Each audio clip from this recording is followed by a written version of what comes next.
wanderer when I talk sometimes, so if I stumble off mic, I am a surgeon, I can usually project. So I am by background a cardiothoracic surgeon. At the moment I am the Group Chief Medical Officer for the St Vincent's group of hospitals. We've got about 14 acute and 1 subacute hospital and about 20 aged care down the eastern seaboard of Australia. And it's really interesting because what I'm going to do today is take you on the journey that we've been on, I've been on, to develop an Ethos program, which is our attempt to pragmatically create culture change, because when you get doctors and nurses in a room and go, let's all create culture change together, you know how that usually goes. I usually start this by telling you a story, and it doesn't necessarily really reflect on me particularly well, but it's a really important bit of my story about how this started for me, and it illustrates a lot of the really key points around this. So when this project started, it was called the Bullying Project, which is a very inspiring name. And what we've come to realise, and hopefully what I'll share with you over the next little while, is that it's so much more than that. That the bullying and the harassment and the people that you're thinking of right now when you look at this slide and think of this topic represent the top 2 to 3%. But to do something about that top 2 to 3%, we have to take a really long, hard look at the rest of our culture and the rest of how we deal with each other on a daily basis. So before I took this current position, I was still working clinically 3 days a week, administration 2 days a week. And on one of those operating days, I mean, we're cardiac surgeons, we only do about 3 operations, and one of them finished at about 3:30 in the afternoon. So I still had an hour and a half of operating time left. Well, my operations are longer than that, even my little operations are longer than that. So in the interest of operational efficiency, they put an emergency craniotomy on my operating list. And I was chatting to the neurosurgeon in a room we called the pump room, where we kept the bypass pumps between the 2 cardiac theatres at my previous institution. And it had a little window that looked out over the theatre. And the anaesthetist that had done my list was also doing the emergency. And he was a brilliant anaesthetist, still is. One of my long-term colleagues, my friend, and certainly someone who's gassed for me for a long time. So as he's prepping and draping as he's preparing the patient's asleep, getting into the head frame, got the endotracheal tube down. Apparently, the patient lets out an infinitesimally small cough. I didn't see it, but my neurosurgical colleague obviously saw it. And she proceeded to fling open the automatic doors, walk in, and unleash at my friend, my colleague, my anaesthetist, the most god-awful tirade of abuse, personal, professional, that I've ever had the misfortune to see.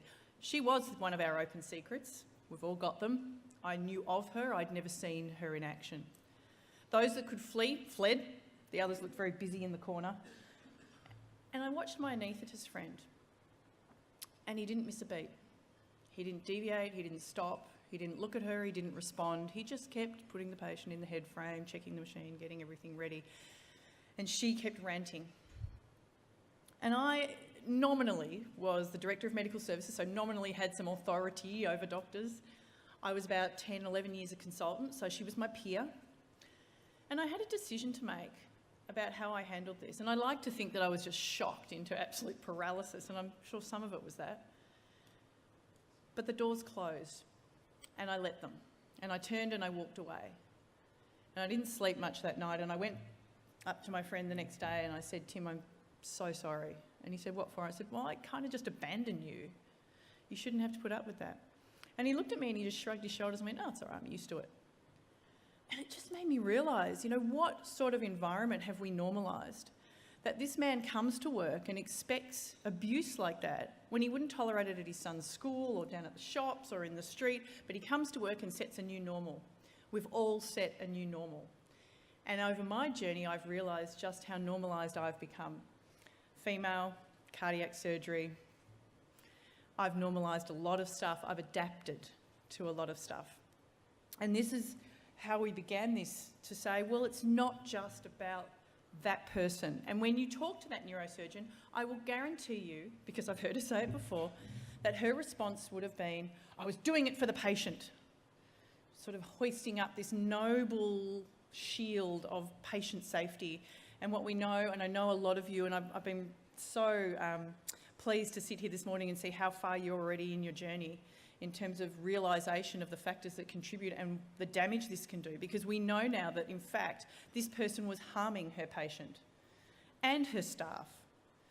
And a lot of our staff don't have the ability to flee. They have to stay in the theatre or the ward or with the patient. And so what we're asking them to do is then endure and adapt. And so this is our journey about how we're trying to do something pragmatically that will start conversations, and through those conversations will create the cultural change. Oh. See, I told you I'd be that person. I'm pressing it. I swear to you. Was that you or me though? This is going to be fun. So we called this Ethos. It is not an acronym. It is actually something that we believe represents where we're trying to get to. This is about the characteristic spirit of a community, a culture. It's aspiring. It's about who we are at St Vincent's, who we are as a sector, who I am as a surgeon, who we are as a college. Still not going to work.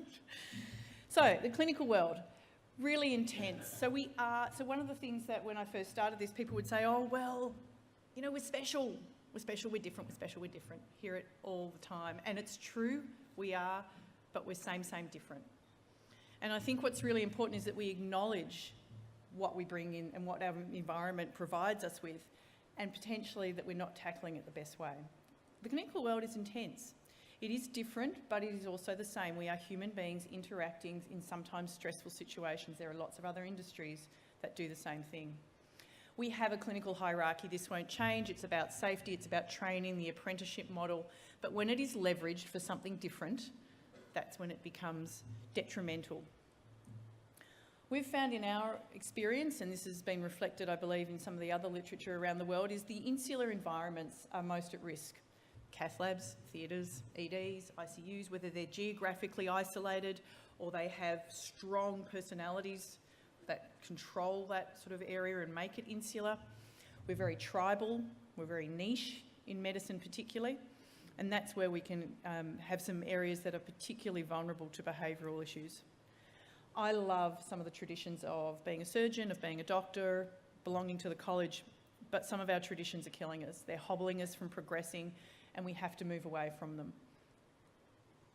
One of the things that we know, and it's true not only of trainees, it's true when we get into the big bad world, that our career is still dependent on reputation. I went and did my fellowship at Brigham and Women's in Boston, and it was hanging out, and it was, you know, the June to June thing. And so I wanted to come back in June, July and get a consultant job. Well, April rocked around and I was still waiting for the phone to ring. And my job, or my lack thereof, in Melbourne would rely on 5 people as the 5 heads of unit in cardiac surgery in that town. And if one of them blackballed me, well, the others aren't going to take me on because they obviously know something about me that he obviously knows something about me that they don't. Luckily, the phone did ring, but it was that precarious because I know people where the phone hasn't rung for various reasons. And this reputational component and word of mouth is what terrifies trainees, it terrifies VMOs. If I make trouble, if I am labelled or asterisked, that's it. And you can put all the legislation and policies and procedures and HR in place, but I know that my job was dependent on those 5 people and their opinions of me. One of the things we haven't done particularly well is say that clinical prowess, while really important, is not the only thing that's important when we're appointing leaders, promoting people, employing people. So we haven't really gone for the softer skills, which I hate that term because it devalues them. How do you lead? How do you teach? Who are you? Do you fit with our organisation? Do you fit with what I want in my leadership team? Something that's done much more in the executive world, and I now bridge the two, than it is in clinical. And the classic thing is, yes, but he or she's really good with their patients. And sort of the asterisk next to them to say, even though they're behaving in a way that we hate, at least they're really good, or they're bringing in lots of research, or do you know what they achieved? The right stuff, so we model success. And sometimes we model success that is really, really damaging for our younger people because they see success and they look at that person who's in a leadership role, who's behaving in a way that's horrifying to them, and they think that the problem lies with them. If I find that behaviour wrong and they're telling me that that person's the idea of success, then there's something wrong with me. I can't stand the heat, I'm not cut out for this. And it's like a form of cultural Darwinism. Either they weed themselves out or we make them feel like they probably should and they move along. And what we create is propagating a monoculture of success begets success begets success, and it all looks the same. So tough love has been the traditional thing, particularly in things like surgery. You know, teaching by humiliation, it was done to me, I turned out all right. And this is one of my favourite quotes from the College of Surgeons EAG report. You know, life and death. We're not training accountants, you know. This is serious. And that this notion that if you actually create anxiety in a situation or an environment, someone has to explain to me how that can increase performance and make better outcomes for everybody, including the patients. So the excuses that I've heard along the way, it's life and death, you don't understand. Now, luckily I do, but when people have tried to tackle this before, that's been the classic, you don't understand what it's like. It's all for the patient. It's a rite of passage. They have to be able to stand up to this as we train, and because then we can, when the chips are down, we'll have the right stuff. That it's an expected part of this clinical hierarchy, that as you progress up, then you get to do it to someone else. And we're training you for the real world. This is a study, and there's many studies, and we're going to hear about one tomorrow, which I'm really excited about, that you've done. This was a Canadian study of 540 registrars. And what they asked them was a whole lot of questions about how their workplaces interacted with them. People, how they've felt, how they've been made to feel, how they've been promoted through training. The white bars are really interesting, and I've certainly lost 2 colleagues over my career to occupational violence. 2 of them were killed by family members of patients, one in America and one in Melbourne recently. Occupational violence is a huge problem for all of us. But if you look at the blue bars and the purple bars, so the blue bars talk about the abuse being propagated by consultants, by senior medical staff, and the others are peers. And this is an under-recognised area and something that's certainly coming out in our report system, which I'll go into in a minute. And what you'll see is, and this is true we've heard about it already today, is gender. This is a gendered issue. So that women are twice as likely as men in all forms of discrimination, harassment, bullying. They're twice as likely to have experienced it in healthcare. So peers. I don't know what it's like here, but our training schemes are incredibly bottlenecked. We've got young doctors, nurses, who are absolutely at each other for spots that are becoming fewer and fewer. It is a very competitive environment. They're constantly trying to get oxygen in the room, trying to impress the right people, get the right reference. They have great stress reactions, and some people play out stress in a different way. They're very new to clinical leadership, particularly registrars. You know, I remember my first day of being a registrar and suddenly everyone's looking at me.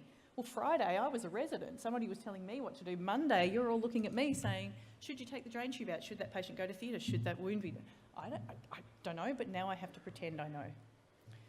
It's really insidious. So this is sort of, we're teaming them up, but we are actually asking them to compete for their very future. And it's really dangerous. It's dangerous for patients, and it's really dangerous for our juniors. And we've certainly been involved, particularly in New South Wales, with a lot of work around JAMA welfare. So what makes us, and this is junior doctors, but what makes us as practitioners, medical practitioners, really vulnerable to this? We're perfectionists. This might be news to all of you, but we're perfectionists. And for juniors, there's particularly an expectation that if you screw up on the ward round in front of people, that's it.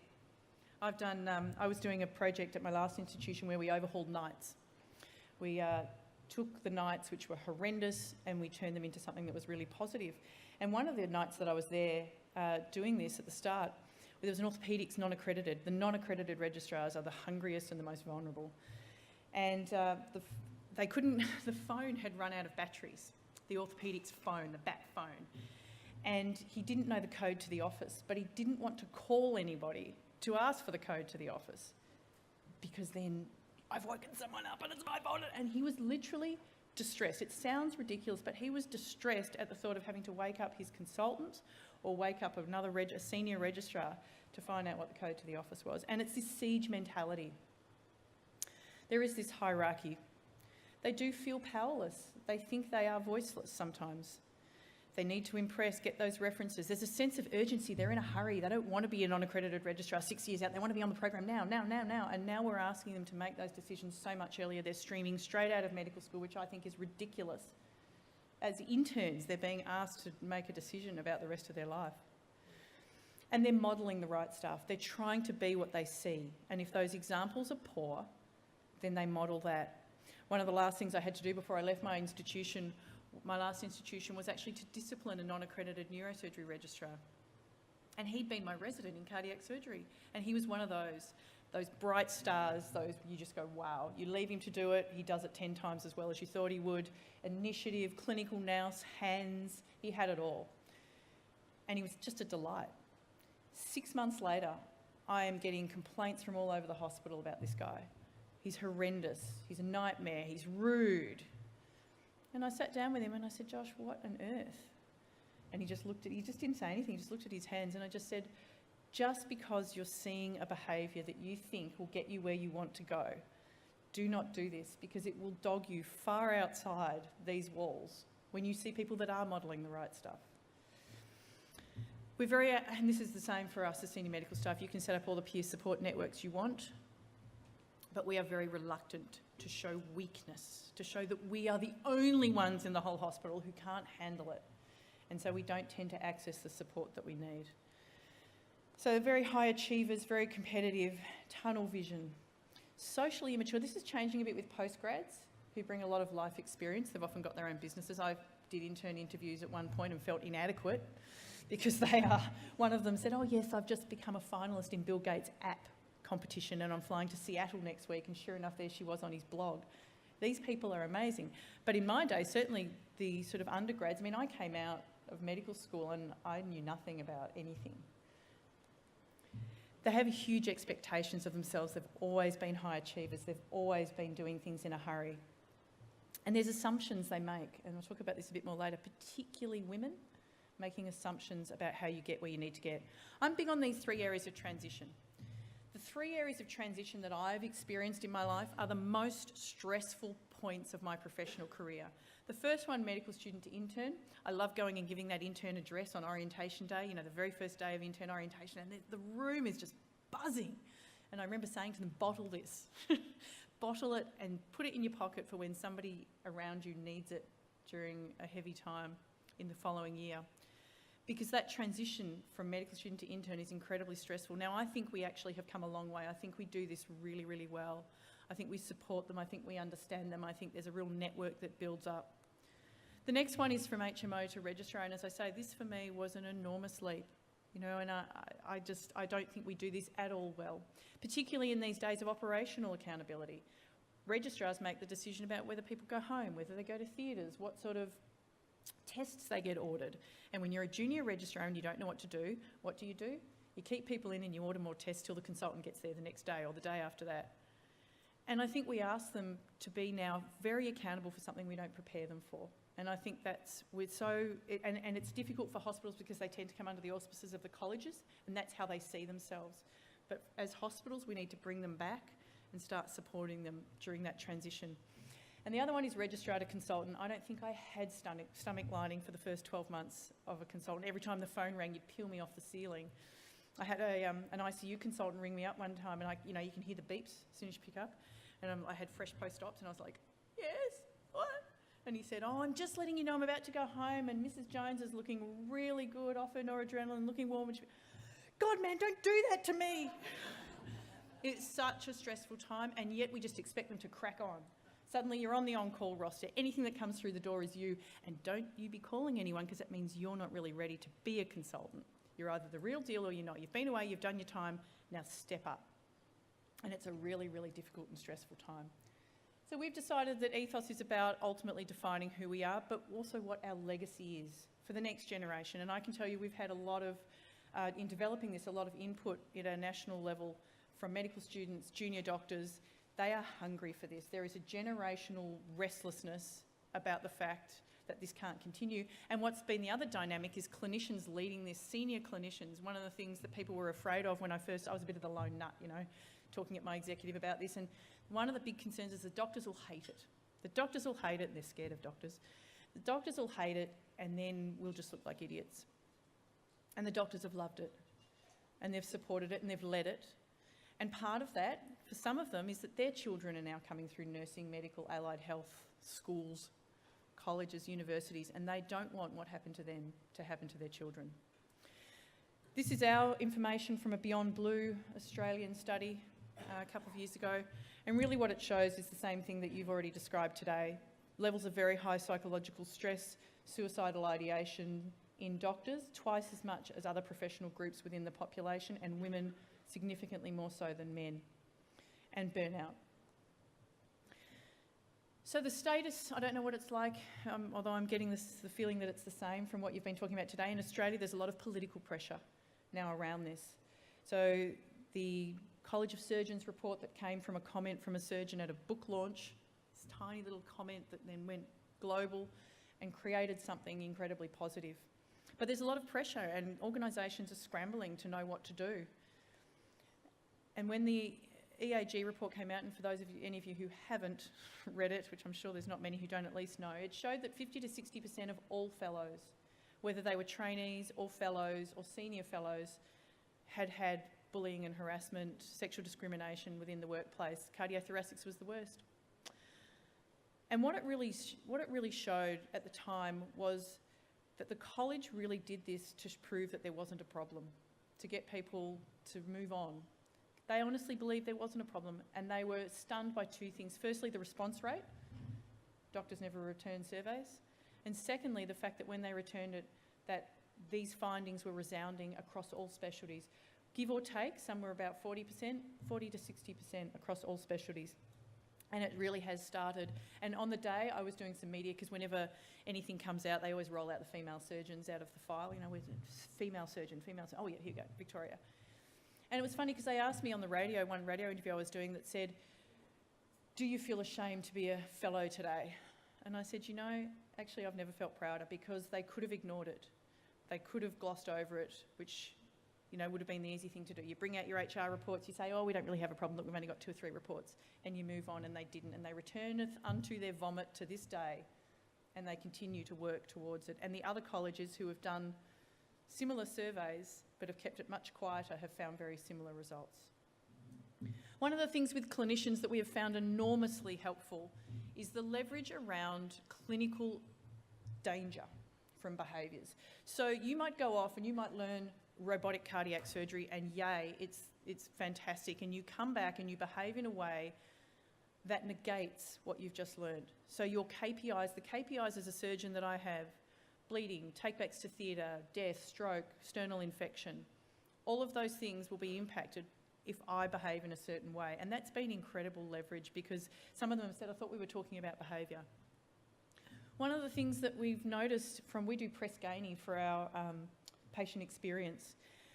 Patients notice this. So not only do they feel unsafe when they see this dynamic around them, kind of, hello, anyone? Me? I'm the focus.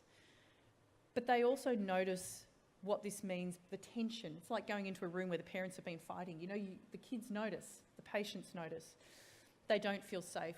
And we know now that it is linked to their safety. Staff turnover, you've already spoken a bit about this. So staff turnover and retention, there was one study of nursing staff in the NHS, and 40% of them had had problems within the last 3 months with behaviours. Now the assumption is it's doctors bullying nurses. I can tell you for a fact, from our own experience, from phone calls that I've gotten from around our organisation, when we said we were going to do something, we had phone calls saying, please don't do it just for doctors. We are eating our young over here.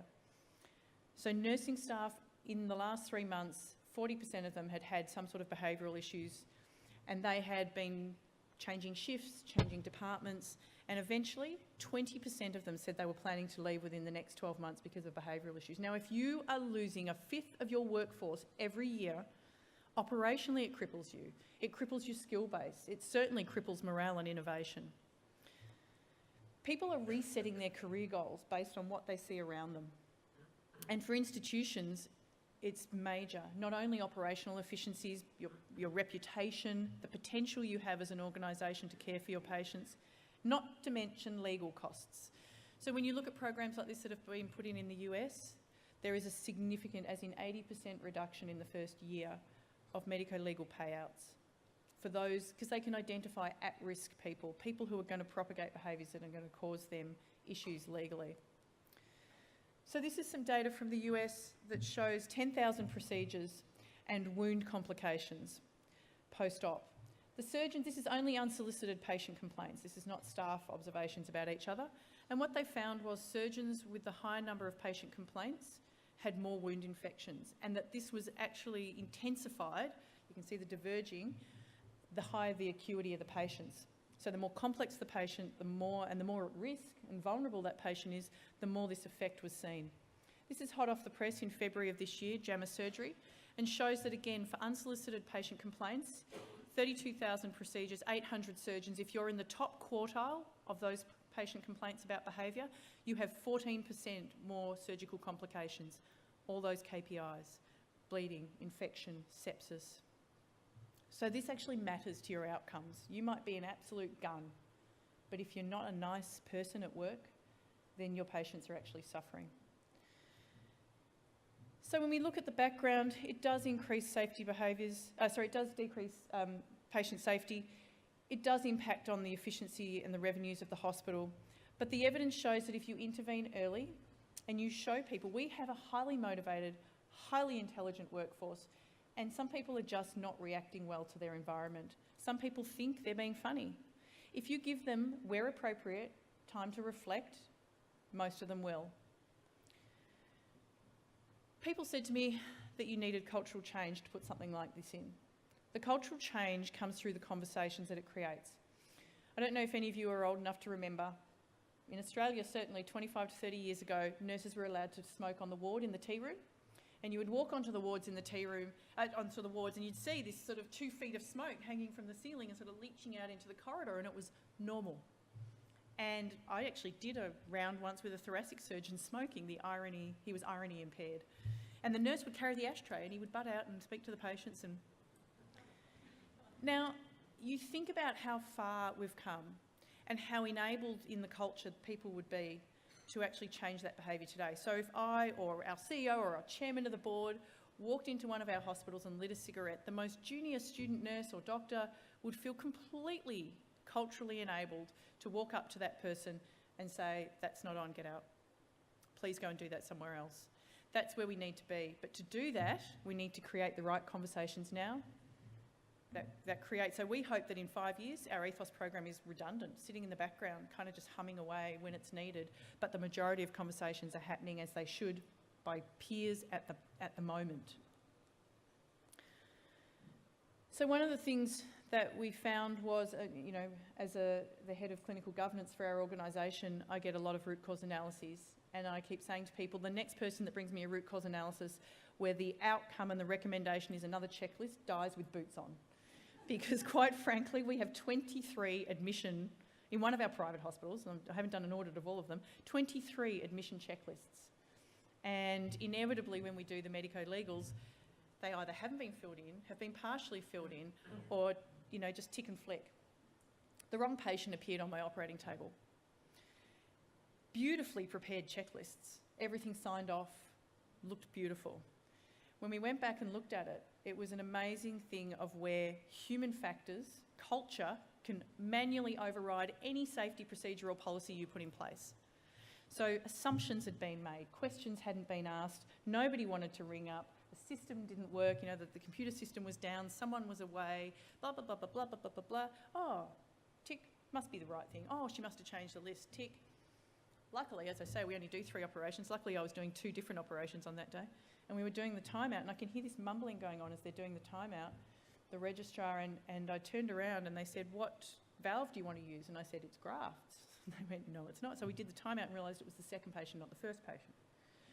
So the thing about the culture is it has to enable the policies and procedures. If the surgical timeout is being done by the agency nurse and the intern, neither of whom know the procedure, know the patient, know even what they're talking about when they're reading out what the patient's going to have, then it's useless. So we must get the culture. It's a balance of culture and procedure. As I said, this is a gendered issue. Women in healthcare are twice as likely to experience all types of bullying, harassment, discrimination. I could fill another hour talking about my life as a female cardiac surgeon. So airing a bit of our dirty laundry, we have two big public hospitals, one in Sydney and Darlinghurst and one down in Fitzroy in Melbourne. And I wanted to look at our public hospitals particularly because I wanted to see the progression of seniority from student through to juniors, through to registrars, through to consultants. When you look at our non-medical workforce, we're doing pretty darn well, right up to our board level. We've got a national board and a national executive, and then each hospital has their own executive. And we find that we're actually, if anything, in middle management, feminised because of the, we're pulling often from the nursing pool, which is largely feminised. So we do really well, pat ourselves on the back. When you look at our medical workforce, what you find is, and this is pooled data from the two hospitals, 55% of our medical students are female. Interns, HMOs, we're holding our own. When we start to get into registrars and fellows, senior medical staff, we start to see that drop off. Overall, 31% female senior medical staff in our public organisations. One of our hospitals is much better than the other. Melbourne is better than Sydney, so Melbourne have about 38%, Sydney have 22%. So when you look at the specialties, this surprised me. So I like to be surprised, but it challenges my assumptions. I knew surgery would be in our worst specialties. I didn't know anaesthetics, ICU, mental health, and radiology would be. Because what are those specialties? They tend to be specialties where you have a little more control over how you work. There are some there that are shift work. Some of the more, I know I'm going to offend people in the room, lifestyle, I'm a surgeon, lifestyle specialties. So what it made me realise was that this is not just about maternity leave, flex time. They're all part-time work, part-time training. They're all really important, but they are not the whole answer. Because when I go and give talks on women in surgery, I realise what the assumptions are that young women have about their own lives, their own careers, what they can and can't have. Who am I? And I always get one that puts up her hand and says, but I just don't think I'm the type. Just not the type. So we have to look at how we're modelling the messages we're giving them, whether it's conscious or unconscious bias, how we recruit, and how we actually put ourselves out there and what we say to particularly young women. So our program isn't about bullying and harassment. It does incorporate that into it, of course, but it is about redefining normal. The principles are all staff are entitled to a safe workplace legally. We have to provide this. It's really easy to say, but what does it mean? In that study of registrars from Canada, it wasn't just sexual harassment, it was homophobic comments, it was racism. So we have to look at what safety means to each of our staff and make sure we're providing it. One of the things we don't do well, and what I haven't said and I should have said right up front, is the majority of our workforce are doing the right thing in the right way every day. And one of the things that my colleagues felt, male colleagues felt, when the College of Surgeons report came out, was slighted. I have never been like that. I am not like that. And now everybody thinks I'm like that because I'm a surgeon. The majority of our people aren't like that. But what we haven't necessarily done well is acknowledge, reward, promote based on some of those other skill sets to reward those people who are doing the right thing every day. And our program tries to do that. One of the things that the Victorian Auditor General found, and has been consistently found across certainly our organisation, is that our response to behaviour has been subjective, patchy, depends who you are, what you do, where you are. We want this program to make sure it's bringing consistency, transparency, and that it's equitable. Doesn't matter who you are, and that people see that. Doesn't matter who you are, you will be treated the same. Fairly, but the same. That our staff, and I keep meaning to change this slide, where appropriate, are given the opportunity to regulate themselves and reflect. This is for everyone, and one of the key differences of our program has been that it is for everyone. We didn't want to exclude anyone. There was some pressure to do it just for doctors, because doctors must be the problem. It's doctors, nurses, clinical, non-clinical, executive, everybody is held to the same standard, but we have to acknowledge that we do have vulnerable groups within our organisation: trainees, junior staff, IMGs, medical students. Diversity and gender balance are central to our organisational strength. We recognise that, we promote it, but in medical terms, we're not making that. How do we change that? I don't know if you saw, but at our Sydney hospital, we have 8% female surgeons. That's worse than the College of Surgeons, which is 10% and has been since I was a gal. So we are failing. So these are the three principles. We want our staff to feel the same as our patients feel. So this is for our person-centred care, but also for our Ethos program. We feel safe, we feel welcomed, and we feel valued. And if you reflect on those words, our staff came up with those, about how they wanted to feel. It sounds simple. There's a lot of depth behind that. This is the way we do it. These are the practical pillars. Everybody gets taught how to speak up. And I know there are some great programs around, and this isn't the panacea, this isn't the perfect program, this is just one. But as part of it, we do teach people how to speak up respectfully, even when you're talking to a senior person. Finding those words can be really difficult. But we also understand that at the moment, speaking up takes courage for a lot of people, and we need to take courage out of the equation. So we've actually set up a Safe Voice, an online reporting tool. You can be confidential, you can be anonymous, but either way, you can tell us what happened and how it made you feel, and were patients put at risk. We have an accountability framework that we slot that into to say we will respond in a consistent manner through this accountability framework with those complaints. We will inform people where appropriate by a peer. As I said, medicine's very tribal. I can come as the CMO of the whole group and come and wag my finger and people go, yeah. If I'm on a ward round and I say something and one of my colleagues turns around and tells me that's not okay, that is incredibly powerful, and I'll probably never do it again. Being an outlier from your peers is really far more powerful than anything I can do. And we want to promote positive role models and behaviours. So in this reporting system, you can actually put in positive reports. We want to know what you think people are doing well. And we want that to count towards how the organisation sees you, how the organisation retains you, promotes you. We're not here yet. This is my nirvana. We're nowhere near it. But it's really to say that when you look at this as a starting point, the Ethos program is a starting point for something. It's like renovating a house, and you do the carpet and then the drapes look bad, and then you have to do the roof and then the tile, and it's this ongoing thing. So for instance, we've already redesigned our orientation. How we orientate people to the organisation is completely different to what it used to be. We need to look at how we recruit, how we performance manage. I've been in executive world, I've been in clinical world, we all do it horribly. Performance management, gender diversity, and I'll talk about external partnerships. So we see this accountability framework and reporting tool as sort of the table legs for something that's actually much greater. We're using graded assertiveness model called CUS for our speaking up: curious, unsure, seriously concerned, and stop. There are others out there. We just really liked this one because it seemed really natural. And it really is a way to say you can address it if you feel able. We know there are some times when it's not appropriate. So if you're clipping a cerebral aneurysm, it's probably not great to talk about how you're feeling at the time and your behaviour. But we want to give people the tools where appropriate to feel like they can. I want to show you a short video. It is a video filmed in an operating theatre with real surgeon, real registrar, and we asked them to work through what this might look like in an operative setting.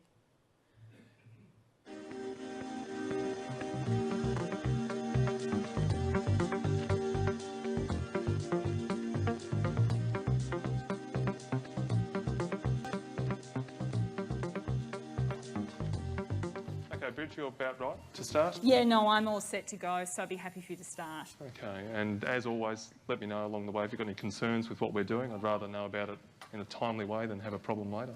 Okay, thanks, Luke. Okay, we've just got to get around the iliac artery now. Just retract a bit more there, Elise. That's the shot. So we're just taking off the peritoneum. Mark, I'm curious as to what you're seeing there. Yeah, we'll just get a little bit further down on the artery, getting down towards the bifurcation. I'm unsure as to what you're seeing. I understand that might be the ureter. Well, we're not at the bifurcation yet, so we've got a way to go. We'll just keep going a bit further down. No, Mark, I'm seriously concerned now. I'm confident that is the ureter. Actually, no, you're right. It's actually higher than we'd expect here. We're not down the bifurcation, but you're right. That is the ureter there. That's good. Well spotted. All right, so we'll just sweep that aside. Yeah. Good. So we are going to make a video where he's not so happy to hear the feedback. Because I have had a colleague of mine, and I was in the operating theatre at the time speaking to the anaesthetist, say, now listen, I am the pilot on this plane, and unless the plane is going down, I am the only voice that I want to hear. And I said to him afterwards, are you for real? And he was. So everybody was too scared to speak up. So we are going to make a video. But I think the point is that if you're going to get people to speak up, you have to give them an environment where it's okay to be wrong. So if it wasn't the ureter, that's okay. and that she's made to feel like that's okay. We had 4 trainees, junior trainees, basic surgical trainees, I don't know what they call them now, set 1, set 2, I don't know, in a room, and we were giving them the TIPS course, which is the Professionalism course from the College of Surgeons.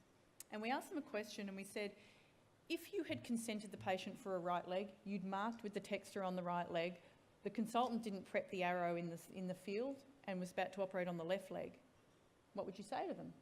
And there was this stony silence. And then one of them says, nothing. That was my reaction, but I was cool. Really? And the others all went, yeah, no. It's like my organisation nearly threw up. And I said, okay, so why is that? And he thought about it and he just said, what if I'm wrong? What if I'm wrong and then I look like an idiot? I look like the person that doesn't know anything. There goes my reference, there goes my training program, I'm done. So unless we create this environment, we can tell people to speak up, but if they still think that speaking up is going to get their head knocked off or their reputation harmed, then that's a problem. So to say, well, it's actually not the ureter, it's the iliac artery, but that's great, it's always worth double checking. Thanks. It's very simple, very powerful. So this is our online reporting tool. I don't have time to go into a lot of the governance and things behind what I'm going to show you next, and I'm happy to take those questions offline because it's quite a lot. It's taken us 2 years to develop. But this is an online reporting tool, the Ethos reporting tool. One of the key things you'll notice is you can actually input positive or negative reports. It is safe, so people check in like a shopping cart. They get a password. We thought of lots of different ways to do it. That's the best way. They get a unique identifier, so they're encrypted. So when you actually go into the system, your identity is confidential. We ask people, would you mind identifying yourself in case we want to come back and clarify something? And you'll see the figures on how many people choose to do that.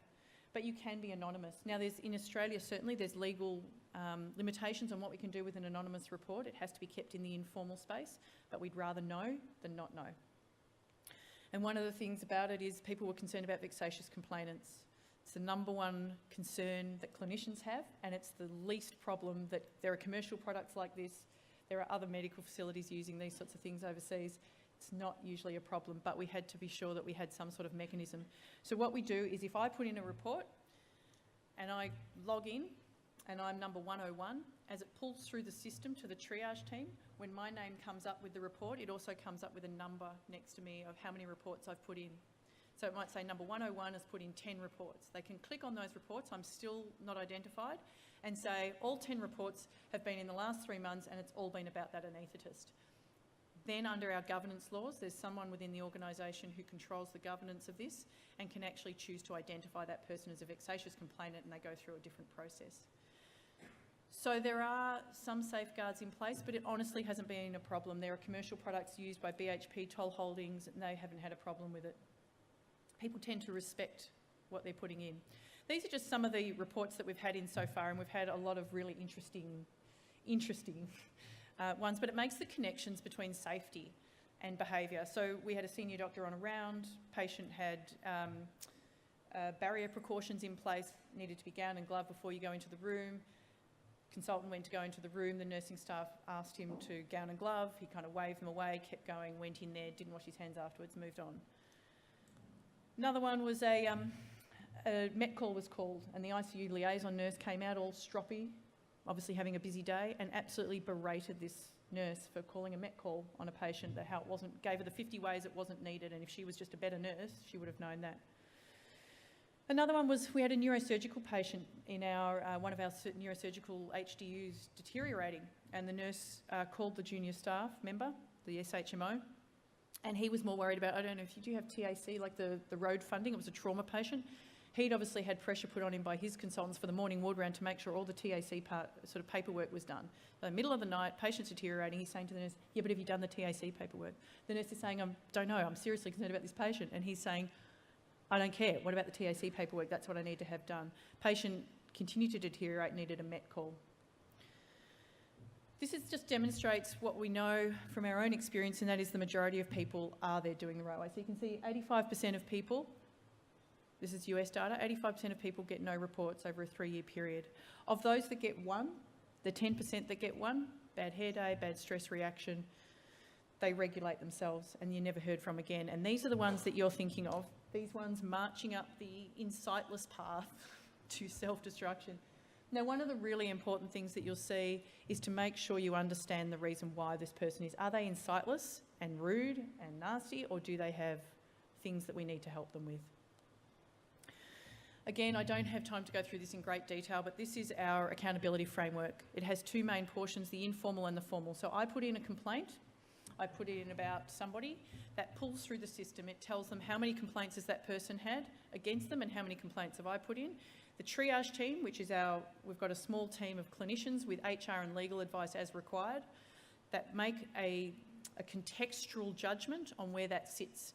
And in I guess, an homage to how normalised some of the behaviour had been, I was sitting in our national executive, we were talking about this framework. My CEO, my head of HR at a national level are not from health, they're corporate. And I'm sitting there and they gave me a scenario. And they said, okay, well, what if somebody came into the operating theatre and said, hey, you should get on your knees and before we operate and perform a sexual favour before we operate? How would you grade that on the accountability pathway? And I'm like, well, maybe a 1, or probably maybe a 2. And they were just sitting there with their mouth open going, are you mad? That would be instantly into HR. And one of the CEOs said if that was at my last organisation, they'd be out that day. So one of the things we're really careful of when we train our triage team is making them think, question themselves. How much have you normalised? How much would you expect down at the local footy club or the local supermarket? And think about that as your point of reference. So it pulls through, they triage it. If it's at the reflect level, then they get an ethos message delivered by someone of equal seniority. So we're very clear about it doesn't have to be the same specialty, it has to be the same craft group, but not specialty. But seniority. To senior person delivering the message, then it's got an authority to it. To junior, and it's not listened to. So it has to be this peer relationship. If they get 3 of those, then they link up to level 2. Level 2 is still informal, but it is now with your head of department, your line manager, and it has 2 purposes. The first is to really flag and to say you are now becoming, and we use the word outlier, you are now becoming an outlier from your colleagues. So yes, the system's terrible, yes, the scrub nurse sucks, yes, the clamp is awful and the equipment old, but everyone else is using that same equipment and that same, scout nurse and scrub nurse, and they're dealing with it in a different way. Let's talk about that. But it also says, are you okay? This is not who I know you to be. Are you okay? And it's a welfare check because things happen to people. Their jobs, death, divorce, illness, physical illness, mental illness, and we need to make sure that we're actually checking in with people. If they continue down that road, then they go up to the more traditional HR processes. One of the key questions we get is how does this interact with EBAs and HR laws and privacy and all that. We've looked into all of that. This doesn't replace HR. What it does is make HR more consistent, I think, more accountable, and it has that informal component. It formalises the informal, if you like. So I think some nurse unit managers do those informal conversations really well, but it's not consistent and they're not structured. One of the things to really be clear about is we're not taking someone who's just punched someone and having a chat to them in the corridor. Anything can be escalated at any time. We have mandatory reporting for certain things. We have incidents that are just what they are and they go to HR. This is not about short-circuiting that or lessening it or minimising it. This is about making sure we give people, where appropriate, time to reflect. So the ethos message, just quickly, it is informal, it is objective, it doesn't engage with people as a counsellor, it's not punitive, the content of it is not recorded, it's not on their HR file. It is really just to say the conversation's happened and it's to deliver the observation. It doesn't mean the observation's right, it means this is what somebody perceived and we could all do with feedback. So our early results, we've rolled this out at our public hospital in Melbourne. We're currently in the pre-implementation at our big hospital in Sydney, and one of our private hospitals co-located with Melbourne is also going to have it early in the new year. So it's been 4 months. We've had 96 ethos reports up until today. It's now 106. 64 of them are negative. And if you look at the spread, this is who they're against in work groups, not who put them in. So 32 nursing, 16 medical, 5 allied health, 5 admin and other. So again, this argument that it's just doctors just doesn't hold water for us. But 32 of them are positive, and we're leaving it up to each of our facilities to decide within their own culture, within their own narrative, how they work those positive comments, what they do with them. 38% have been anonymous. So there's a good portion of people saying, we don't mind if you identify us, and that's been really pleasing because it shows that they have faith in the system. We had one recently that actually made, you can either take it as a bad thing or a good thing. I took it as a really positive sign that we're on the right track. We had somebody who had one of our charge nurses on one of our wards, somebody complained about her. Put in a report, she got an Ethos message, she was peeved. So she went back to her ward and she started intimidating people. I'm going to find out who did it. You will not put another one in again. So this whole trying to silence people. Now previously that would have worked, but people actually put in an anonymous report describing that intimidation, and now that's a different conversation. So that's where I think we're starting to get to the grubby underbelly of some of the really complex issues that we're dealing with. 20% of people, 20% of the reports, or 21%, said they related to patient safety, and we asked them the narrative on that, and we'll do some analysis of that. 34% they felt related to staff safety, that staff were actually unsafe. We've had 74% of them as level 1 reflect, 11% are level 2, and we've had 5%, we've had 2 that have now escalated, 1 through frequency and 1 through severity to level 3. It's not always easy. There's a lot of context. We don't always, you know, there's a lot of discussion that goes on about where things should be placed on our staircase, and, you know, you just make the best judgment you can, keeping the principles in mind. One of the key parameters for me is no one is left behind, that nobody feels like this is not for them, whether that's Professor Hoity-Toit or the kitchen hand. So I'll just finish off by talking about the web that we're trying to build. This is how it used to be. Someone makes a complaint about someone, it goes up to facility executive, we sit there and and everyone feels a bit uncomfortable, and the person, if they want to actually take it to colleges or APRA, they all have to do it themselves. So they have to complain like 3 different times, as traumatic as once is, not to mention if they need to access support services. We're trying to make it so that everything's in continuity. It is not easy, and I've been warned off trying to do this, like just try and fix St Vincent's, which is big enough. But it's not enough, because then they go down the road. Then they don't learn that their behaviour is not acceptable. And so we've actually been speaking to APRA about when this becomes mandatory reporting. So at what level, if you're getting rid of someone, and we just got rid of someone from our organisation purely on behavioural grounds and putting patients at risk, now that should be a mandatory report to APRA, and they're looking at their risk matrix. We've also got an MOU with the College of Surgeons. We're having discussions with a couple of other colleges who are very interested in how we share information, what that looks like. The College of Surgeons have actually got a portal into our reporting tool, so they can actually put in, if they get a report about one of our staff, it can go into our portal and into our system. The other thing just to say is we just got a $1.2 million NIHC grant for studying the Ethos program and whether it actually makes a difference. Professor Jeffrey Braithwaite and Joanna Westbrook from the Australian Institute of Healthcare Innovation have done an amazing manifesto. I never knew how big they had to be for an NHMRC grant, looking across multiple domains, staff safety, patient safety, a whole bunch of stuff about that, not the loud stuff, but all that subclinical behaviours and how it actually works. And we're exploring relationships with other health services in the sector in Australia who have been very interested in this. We want to make it available to the sector. We want it to be a learning collaborative, and we also want it to be available to centres that otherwise couldn't afford to do things like this. We're a mission-based organisation, and that's a decision we've made very deliberately, that we want to change the sector, not make a profit. So this will be hard. We're already being, you know, a little bit of poke back from some unions, a little bit here and there. We just had Avant, we just had some great conversations with Avant about it. In principle, they like it, they want to know more details. But I think this is people recognising that in fact it's helping members and staff to be better and to be better to each other. So we will be tested, it will be hard. I'm sure we'll end up in court at some point. But I have to believe, being a cockeyed optimist still, after all this, that it's the right thing to do. And if we do it in a fair and equitable way, then it will work. Thank you.